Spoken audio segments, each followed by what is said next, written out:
एक शो है बड़ा मशहूर हमारे नेबर कंट्री का, उसमें ब्रेटली बैठे हुए थे।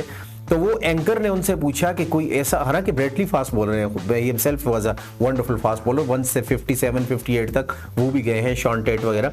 तो ब्रेटली से पूछा गया कि आपके नजदीक सबसे खतरनाक तरीन बॉलर कौन था।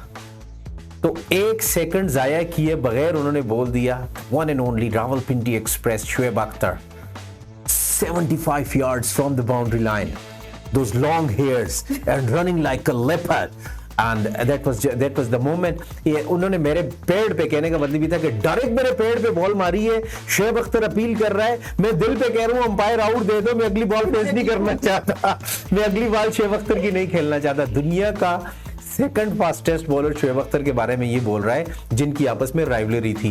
इससे आप अंदाजा लगा सकते, Shoaib Akhtar was a legend of Pakistan. कम खेले, साफ खेले, लेकिन पाकिस्तान को बेहतरीन तरीके से सर्व किया, पाकिस्तान को